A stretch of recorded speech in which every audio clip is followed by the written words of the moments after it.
Est-ce que vous vous souvenez de ce clip? Like, I don't know if you guys know this, but there's literally a floating island of garbage in the middle of the ocean right now. Yeah.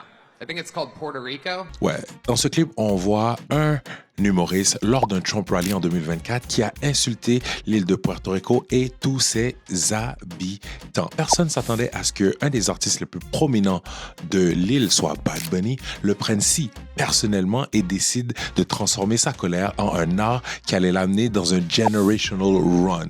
Generational run qui s'est terminé par sa consécration cette semaine au Grammy en étant le premier artiste latino à gagner l'album de l'année pour un album qui n'est pas en anglais. Puerto Rico, c'est pas juste une île, c'est une culture, une identité. C'est des millions de citoyens américains qui se font traiter comme des citoyens deuxième classe depuis des décennies. So pour Bad Bunny, c'est pas une punchline, c'est sa maison, c'est son peuple. Donc début 2025, il sort un album qui au final est comme une lettre d'amour à Puerto Rico. C'est un album rempli de références puertoricaines, de slang local, de rythme traditionnel. Le message est clair, c'est Tranquilo, don.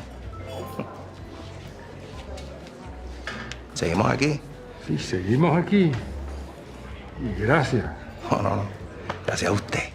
on existe, on est là, on est fier. Et il a décidé de faire une résidence à Puerto Rico. En passant, Bad Bunny, c'est un des artistes les plus écoutés sur la planète, comme on peut le voir avec les chiffres sur Spotify. Donc, il aurait pu faire sa résidence n'importe où. C'est pas qu'il ne pouvait pas, c'est qu'il a vraiment fait le choix conscient de dire, si vous voulez me voir, c'est Puerto Rico. C'est le seul endroit où vous allez pouvoir me voir. D'ailleurs, sa résidence a beaucoup aidé l'économie locale parce que les premiers shows étaient réservés aux habitants de l'île à des prix beaucoup plus bas. Après ça, les autres concerts, avec le tourisme que ça a généré, ça a aidé pas mal de vendeurs locaux. Ça a vraiment créé un boom dans Puerto Rico. Et là, plot twist, la NFL annonce que Bad Bunny va faire le halftime show du Super Bowl.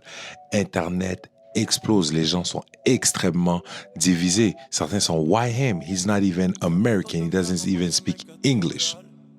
So, vous vous souvenez de Tomi Lahren? Tomi Lahren, c'est une influenceuse MAGA très, très populaire qui, dans une entrevue, elle avait dit à son interlocutrice... But do you think Bad Bunny is a good choice for the Super Bowl? I'm not that, knowledgeable about him, but it seems fine, and I don't know why it's a big deal. Seems like a great American artist, so sure, He's not an American artist, but... He's Puerto Rican. That's part of America, dear. Ce qui ramène à ce que je disais plus tôt, c'est-à-dire que les Portoricains se sentent souvent traités comme des citoyens de seconde classe. Quand certaines personnes disent qu'il n'est pas américain, qu'il est contre les États-Unis, ce qu'ils veulent vraiment dire, c'est qu'il ne nous ressemble pas. Il ne ressemble pas au wasp typique de l'idée que l'on se fait d'être américain. Et là, Bad Bunny, il fait quelque chose de brillant. Il va sur un late night talk show et il annonce qu'il va faire le halftime show entièrement en espagnol. If you didn't understand what I just said, you have 4 months to learn.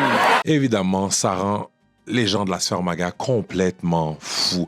Certains disent qu'ils vont essayer de faire un show, un halftime show concurrent, qu'ils vont pas regarder parce que Bad Bunny, c'est anti-américain. Tu sais, c'est genre, c'est quoi cette merde? Il fulmine. Mais comme le rappelle Bad Bunny, l'espagnol, c'est pas une langue étrangère aux États-Unis.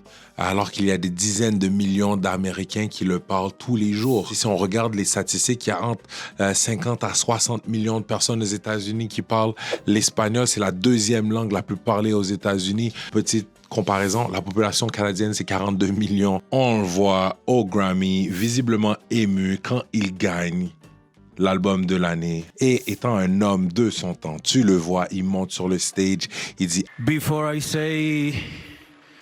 thanks to God, I'm gonna say, eyes out.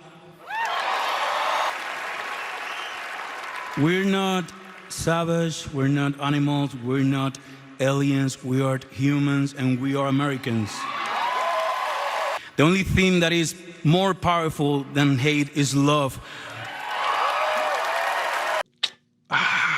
Je suis fan. Son show de Super Bowl arrive à grands pas et on sait qu'il va laisser personne indifférent. La seule question qui reste à savoir, c'est est-ce que toi, tu vas regarder le halftime show de Bad Bunny ou tu vas changer de chaîne? Est-ce que toi, tu vas être quelqu'un dans l'air du temps ou qui vit dans un siècle passé? Peace!